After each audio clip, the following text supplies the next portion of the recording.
देवदाय गच्छाम ओम अत्तकाय महावीर्यं सुंदर ओम चित्रवर्णं चित्रमाल्यां प्रदरं चित्रगन्धोलिशोभितं चत्तिष्ठत्रं दरिद्रं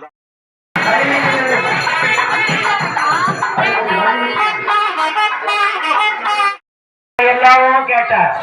ஒருவருக்கும் தெரியவில்லை. மரங்களை கேட்டார், மேகங்களை கேட்டார், பசுக்கூட்டங்களை கேட்டார், ஆற்றை கேட்டார், கடலை கேட்டார். ஆனால் யாருக்கும் லவன் எங்கிருக்கிறார் என்ற செய்தி. லவனை போலவே ஒரு குழந்தையை, ஒரு புள்ளை, அருகம்புள்ளை, கர்ப்ப புள்ளை எடுத்து ஒரு குழந்தையை சிருஷ்டித்து அந்த குழந்தைதான் லவன் என்று சீதையிடம் காண்பித்தார். லவனுடைய இன்னொரு மறு உருவம் அது வசிஷ்டரால் உருவாக்கப்பட்ட லவனும் அங்கு இருக்கின்றார். ஆகவே இரண்டு லவன்கள் அங்கு இருக்கின்றார்கள். இதிலே சீதைக்கும் குழப்பம், ராமனுக்கும் குழப்பம். எது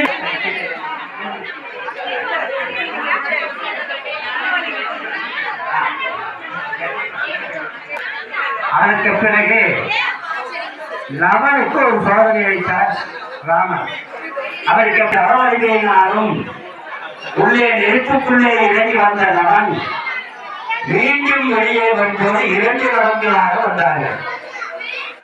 நெருப்புக்குள்ளே செய்யப்பட்ட லவன் கருப்பாகி கருகி வெளியே வந்தார். அப்படி கருப்பாகி போனதுனாலே நாளடைவில் கருப்பணன் என்று ஆகிவிட்டது. அந்த கருப்பணன் தான் நாம் இப்பொழுது வணங்கிக் கொண்டிருக்கின்ற தெய்வம். ஆகவே இது ராமங்காலம் தொட்டு இந்த வழிபாடு கருப்பணன் வழிபாடு இருந்து கொண்டிருக்கின்றது. இதை போன்ற குலதெய்வங்கள் ஏராளமாக தமிழ்நாட்டிலே இருக்கின்றது. ஏறத்தாழ 148 குலதெய்வங்கள் இருக்கின்றன. அதையெல்லாம் பட்டியலிட்டால் தொகை பெருகும். இந்த நிலையிலே இப்பொழுது அந்த கருப்பண சாமிக்கு ஒரு அபிஷேகம் ஒன்று நடந்தது.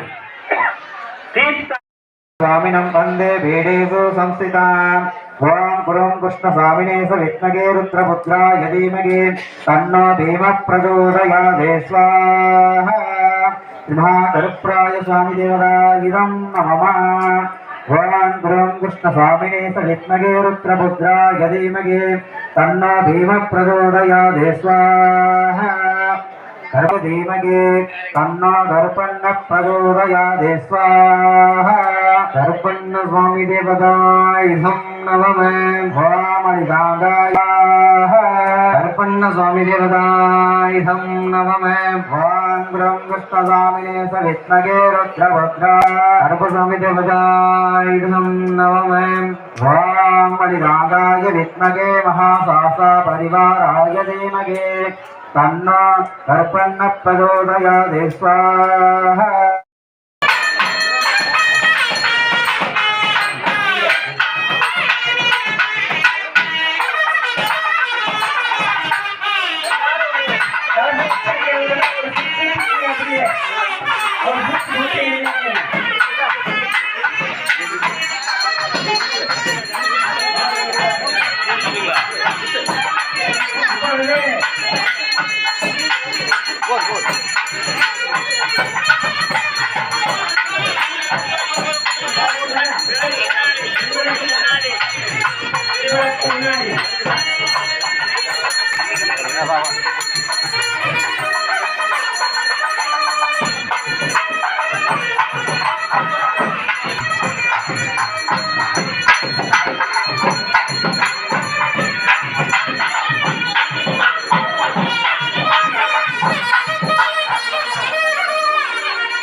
வழிவிட்டு நிலைங்க, கலசத்துக்கு வழிவிடுங்க.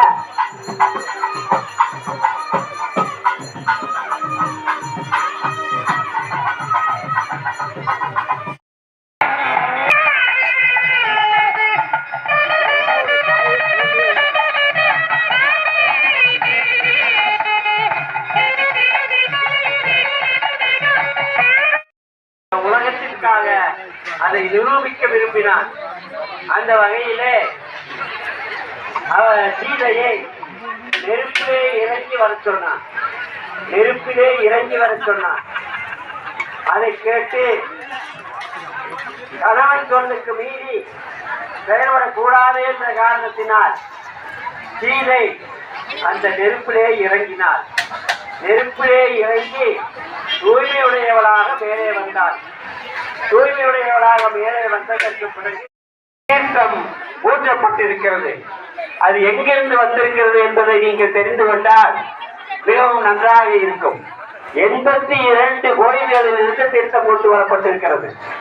திருச்செந்தூர், அரிகேசவநல்லூர், திருப்புடைமருதூர், மேட்டுப்பாளையம் பத்திரகாளி அம்மன், பழனி கட்டாயுதபாணி, கதிர்த்தமலை சென்னிமலை, கொடாராயன் கோவில் சென்னிமலை, முத்தூர் செல்லாண்டி அம்மன், முத்தூர் செல்வகுமார் சாமி, முத்தூர் அத்தனூர் அம்மன், குப்பியந்த சுவாமி, சிவன்மலை, கருவனூர் மாரியம்மன், காரமடை ரங்கநாதர், அன்னூர் மன்னீஸ்வரர், குமரன்குன்று கல்யாண சுப்பிரமணியர், தென் திருப்பதி வெங்கடாசலபதி, இடுகம்பாளையம் அனுமந்தராய சுவாமி வந்து கொண்டிருந்தவர்கள் அந்த லவன் என்று பெயர், லவன் என்று பெயர் வைத்தார்கள். வசிஷ்டர் வந்த பெயர் லவன் என்று பெயர்.